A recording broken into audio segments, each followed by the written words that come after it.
आज हम लोग electric potential due to a dipole at a general point पढ़ेंगे। ये हमारा केस 3 होगा। इससे पहले केस 1 हम लोगों ने पढ़ा, उसमें हम लोगों ने परपेंडिकुलर बाइसेक्टर पर पोटेंशियल निकाला। उसके बाद केस 2 हम लोगों ने पढ़ा, उसमें हम लोगों ने एक्सिस पर इलेक्ट्रिक पोटेंशियल निकाला। आज हम लोग केस 3 पढ़ रहे हैं, जिसमें हम लोग किसी भी एक जनरल पॉइंट पर पोटेंशियल निकालेंगे। वो जनरल पॉइंट कहीं भी हो सकता है। इसके लिए हम एक पेज ले लेते हैं, न्यू पेज। सबसे पहले इसमें हम एक डायपोल बनाएंगे। तो ये रहा आपका डायपोल माइनस क्यू, और ये रहा प्लस क्यू, और ये इसका एक्सिस। ओके, इस पॉइंट का नाम हमने ए दिया, इस पॉइंट का नाम हमने बी दिया, और इस मिडिल पॉइंट का नाम मैंने ओ ले लिया। एक कोई जनरल पॉइंट हमें लेना होगा। मान लीजिए वो पॉइंट यहाँ पर है आपका P। अब इस A से P को मिला दीजिए, और इस B से P को मिला दीजिए। क्यों मिलाया गया? क्योंकि इस डायपोल के कारण ये दोनों जो चार्जेस हैं, इसके कारण हमें इस पॉइंट पर पोटेंशियल निकालना है। तो इसमें सिंपल होता है कि इस चार्ज के कारण हम यहाँ पर पोटेंशियल निकालेंगे, फिर इस चार्ज के कारण हम यहाँ पोटेंशियल निकालेंगे, और जैसा कि हम जानते हैं कि पोटेंशियल एक स्केलर क्वांटिटी है, तो फिर दोनों को हम ऐड कर देंगे। पोटेंशियल का फार्मूला Q/4πε होता है। इसके लिए हमको R का ज़रूरत होता है। R मतलब चार्ज से उस पॉइंट का डिस्टेंस। तो इसीलिए हमको इस चार्ज से इस पॉइंट का डिस्टेंस हमको चाहिए, यानी ये डिस्टेंस, और फिर इधर में ये यहाँ से यहाँ तक का डिस्टेंस। AP और BP का लेंथ हमको ज़रूरी है जानना, जिससे हम उसमें R का यूज़ कर पाएँ, वो एक R की तरह काम करेगा। आइए, इसके लिए हम कुछ कैलकुलेशन करेंगे। क्या? अच्छा, एक चीज़ और दिया रहेगा आपको कि डायपोल से उस पॉइंट का डिस्टेंस जो है वो R है। अब चूँकि डायपोल से कोई भी डिस्टेंस जो है वो मेज़र करते हैं हम इसके मिडिल पॉइंट से, इसका मतलब ये वाला डिस्टेंस जो है आपको दिया हुआ है R। ओके, तो ये R दिया हुआ है। अच्छा, एक और चीज़, इस डायपोल यानी इस डायपोल के दोनों चार्जेस के बीच का डिस्टेंस 2D है, यानी ये है D और ये है D। ये टोटल का टोटल जो है मैं 2D ले लूँगा, वो भी कैलकुलेशन के हेल्प के लिए। 2D लेने पर ये आधा D हो जाता है, और ये आधा D हो जाता है। तो हमको ये सारे चीज़ों की जानकारी है। जब भी ये प्रूफ आएगा तो हम ये सारे चीज़ लिख सकते हैं। एग्जामिनेशन में क्वेश्चन आता है कि एक डायपोल के कारण आप किसी जनरल पॉइंट पर हमको इलेक्ट्रिक पोटेंशियल बताइए। अच्छा, तो उसमें हम ले सकते हैं कि डायपोल के दोनों चार्जेस के बीच का डिस्टेंस जो है वो 2D है, और O से P का डिस्टेंस जो है वो R है। ओके, अब आइए, ये एंगल जो है वो थीटा दिया रहता है। नहीं दिया है तो हमको मान लेना पड़ेगा कि ये OP जो है वो एक्सिस के साथ थीटा एंगल बनाता है। ओके, अब एक प्रॉब्लम क्या है कि OP तो हमको पता है R है, लेकिन हमको AP नहीं पता। ये OP हमको पता, लेकिन AP नहीं पता। हमको AP का मतलब चाहिए कि AP का डिस्टेंस चाहिए, क्योंकि फार्मूला जब हम यूज़ करेंगे तो ये AP का ही हमको वैल्यू चाहिए, लेकिन हमको AP का भी वैल्यू नहीं दिया हुआ है, हमको BP का भी वैल्यू नहीं दिया हुआ है, लेकिन हमको दिया क्या हुआ है? OP यानी ये R। तो इसके हेल्प से हम AP और BP निकालेंगे। कैसे, वो देखिए। अच्छा, एक चीज़ और, इसमें एक एजम्पशन होता है क्या कि R जो है वो बहुत बहुत बड़ा है D से। इस एजम्पशन के बिना हम इसका प्रूफ नहीं कर पाएंगे। ओके, तो एग्जामिनेशन में भी आपको ये एजम्पशन लेना पड़ेगा कि R जो है यानी O से P का डिस्टेंस वो D से बहुत बड़ा है। ओके, आइए अब इसके आगे हम देखें कि कैसे निकालेंगे। तो मेरा टारगेट है AP निकालना। अच्छा, इसके लिए हम क्या करेंगे, कुछ कंस्ट्रक्शन करने पड़ते हैं हमको। तो वो कंस्ट्रक्शन क्या होगा, देखिए, इस लाइन को मैं एक्सटेंड करूँगा ऐसे, ठीक। फिर इस चार्ज यानी माइनस क्यू से क्या करूँगा, मैं एक परपेंडिकुलर डालूँगा यहाँ पर। ओके, इस पॉइंट का नाम मैं ए डैश रख देता हूँ। उसी तरह से प्लस क्यू से भी एक परपेंडिकुलर जाएगा, वो आपको यहाँ पर आएगा, ये एक परपेंडिकुलर, ये भी 90 डिग्री का। इस पॉइंट का नाम भी मैं बी डैश रख देता हूँ। ये कंस्ट्रक्शन करना पड़ेगा। ओके, अब ये एंगल भी 90 डिग्री होगा। ओके, अब एक चीज़ आप देखिए, चूँकि ए पी बहुत बड़ा है, आर अगर बहुत बड़ा है डी से, तो ए पी भी बहुत बड़ा होगा डी से। तो अगर कोई डिस्टेंस बहुत बड़ा होता है, जैसे ए पी बहुत बड़ा है, तो A P is approximately equal to, हम लिख सकते हैं A P is approximately equal to A dash P. ऐसा क्यों? क्योंकि हमारा ये डिस्टेंस जो है पी का डिस्टेंस जो है डायपोल से बहुत ज़्यादा दूर है। इसलिए अगर इसको समझाने के लिए मैं ऐसे बोलूँ अगर आपको, कि पी को अगर आप एक चांद समझ लीजिए, और ये पॉइंट जो है ए आपका घर है, और ए डैश जो है ये आपके दोस्त का घर है, तो आपके घर से जो चांद की डिस्टेंस होगी लगभग वो वही डिस्टेंस आपके दोस्त के घर से जो है वो आपका चांद का होगा। तो दैट्स वाई ए पी और ए डैश पी को हमने बराबर कर लिया अप्रॉक्सीमेटली। इसी तरह मैं लिखूँगा क्या, कि बी पी जो होगा वो अप्रॉक्सीमेटली इक्वल होगा बी डैश पी के। अच्छी बात। तो ए पी निकालने में तो हमको मुश्किल होगा, लेकिन ए डैश पी निकालना हमको आसानी होगा। उसी तरह बी पी निकालना हमको मुश्किल होगा, लेकिन बी डैश पी निकालना मेरे लिए आसान होगा। क्यों आसान होगा वो भी देख लीजिए। बी डैश पी निकालने के लिए मैं क्या करूँगा, बी डैश पी या ए डैश पी निकालने के लिए ए डैश पी को देखिए आप, ए डैश पी यानी यहाँ से यहाँ तक का डिस्टेंस जो है वो ए डैश पी को मैं लिख सकता हूँ। चलिए एक अलग सब, अच्छा इसमें समझ लीजिए पहले, ये ए डैश पी का मतलब हो गया, ए डैश पी मतलब यहाँ से यहाँ तक का डिस्टेंस, वो जो है ये डिस्टेंस और ये डिस्टेंस, इस दोनों का एडिशन है। और ये बड़े वाले जो सर्किल बने हैं ये हमको दिया हुआ है आर, यानी O P is equal to दिया हुआ है आर, और ए डैश ओ ये हमको नहीं पता।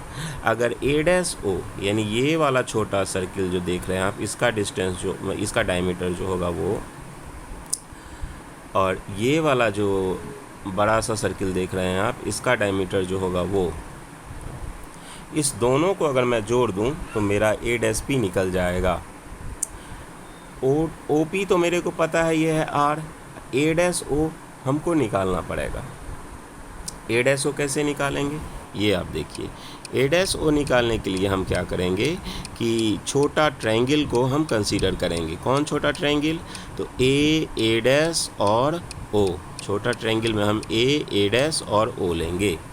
ए डैश ओ यानी ये ट्रायंगल, इसमें ए ओ जो है ये है आपका हाइपोटेनस। क्यों? क्योंकि ये 90 के सामने है, और ये एंगल जो है वो थीटा है आपका, ये एंगल भी जो है वो थीटा हो जाएगा। तो अगर ये हाइपोटेनस है डी, तो ये वाला ए डैश ओ जो है ये आपका हो जाएगा डी कॉस थीटा। कोई प्रॉब्लम नहीं होना चाहिए इसमें। तो ए डैश ओ जो है, ए डैश ओ ये हो जाएगा डी कॉस थीटा। तो हमारा ए डैश पी यानी यहाँ से यहाँ तक, यानी ए डैश पी को हम लिख सकते हैं अब R plus D cos theta. इसी तरह से अगर हम बी डैश पी का हमको वैल्यू निकालना है, तो बी डैश पी का भी वैल्यू हम इसी तरह से निकालेंगे। आइए इसको हम दूसरे पेज पर समझाते हैं आपको।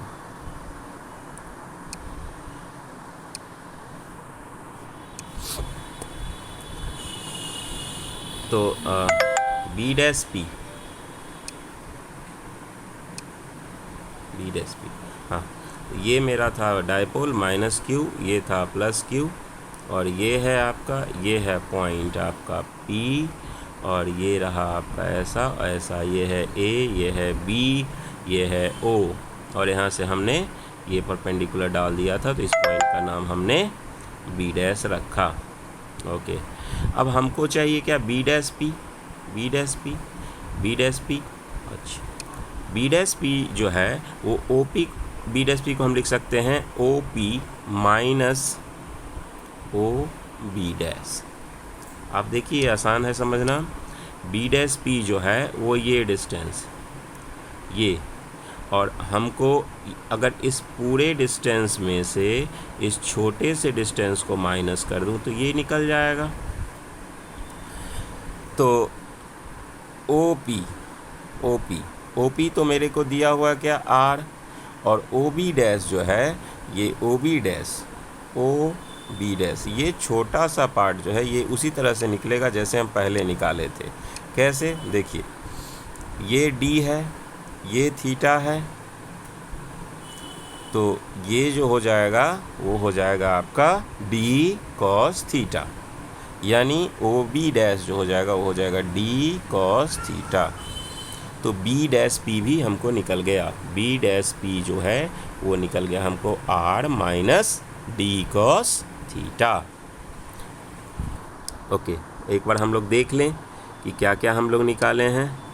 हम लोग निकाले हैं A डैश P निकला है R plus D cos theta, और A डैश P जो यहाँ देख रहे हैं आप A प्लस D को R plus D cos theta, और उसी तरह हम लोग ने B डैश P भी निकाला है। तो चलिए इसको एक बार फाइनल लिख लें। तो यहाँ पर हम लिख सकते हैं, एक सेपरेट पेज ही ले लेते हैं।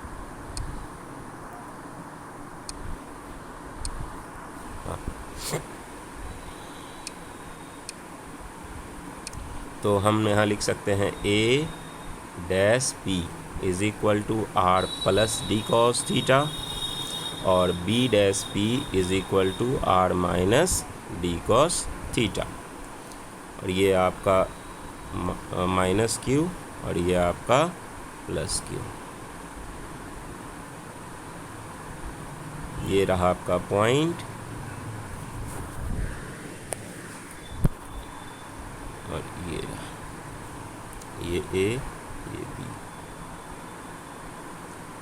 ये O, ये P। ओके, B डैश मेरा यहाँ पर था, B डैश P, और A डैश लगभग कुछ यहाँ पर था, A डैश। तो potential due to minus Q, यानी माइनस Q के कारण जो पोटेंशियल होगा, P पर, माइनस Q के कारण जो पोटेंशियल होगा P पर, उसको मैं ऐसे लिख सकता हूँ V at P due to minus Q is equal to, या इसको ऐसे लिखूँ, टोटल पोटेंशियल जो होगा P पर वो होगा potential at P due to minus Q plus potential at P due to plus Q।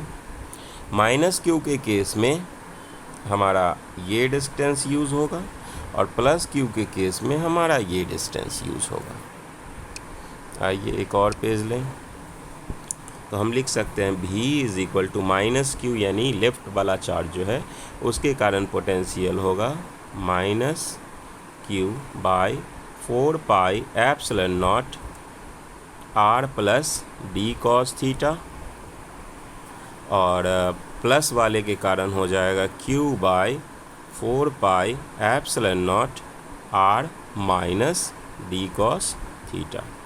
अब ये सिंपल कैलकुलेशन है, इसमें हम कॉमन ले लेंगे Q और 4 पाई एप्सिलॉन नॉट, उसके बाद LCM ले करके नॉर्मल क्रॉस मल्टीप्लिकेशन करके हम इसका आंसर निकाल लेंगे।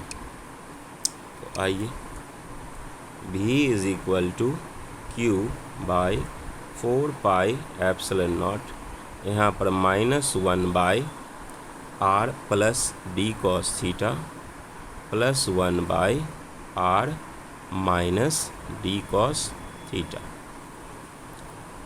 q/4πε0। ये क्रॉस मल्टीप्लाई कर देता हूँ, इसको इससे, इसको इससे और इसको इससे। तो नीचे में a प्लस बी और a माइनस बी से हो जाएगा r² minus d² cos square theta, और ये हो जाएगा -r plus D cos theta plus r plus D cos theta. यहाँ से आपका r और r कट जाएंगे, ऊपर में बचेंगे 2d कॉस थीटा और नीचे में बचेंगे r minus D cos square theta. तो v p is equal to हो गया हमारा क्या आए थे, q बाहर में कॉमन ले लिया था हमने, q into 2d cos theta divided by 4πε0 r² minus d² cos square theta. अच्छी बात, q इंटू 2d को हम p लिख सकते हैं, हमने पहले पढ़ा है, जानते हैं हम लोग। p इज इक्वल टू यानी डायपोल मोमेंट का जो मैग्नीट्यूड होता है वो q इंटू डी होता है, लेकिन इस केस में हमारा डिस्टेंस जो है वो 2d है, इसलिए हम उसको p is equal to qd लिख सकते हैं। तो p cos theta divided by 4πε0 r² minus d² cos square theta. Okay, अब ये फाइनल फार्मूला है, लेकिन इसमें कुछ अप्रॉक्सीमेशन हम किए थे शुरू में ही कि r जो है बहुत बड़ा है d से, तो r² minus d² cos square theta लगभग r² के बराबर होगा। ओके, आइए एक और पेज ले लें। तो p जो है वो हो गया p cos theta divided by 4πε0 r²। क्यों? क्योंकि as r is very greater than d, that's why r² minus d² cos square theta is approximately equal to r². So the main formula for potential is Vp is equal to P cos theta by 4πε0 r². What is this P? This is the magnitude of the dipole moment. What is this theta? Theta is the angle that the point P that the axis makes with the line OP, line segment OP. Okay, and r is the distance between O and P.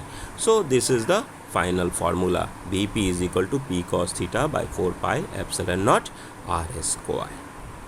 Okay, thank you very much.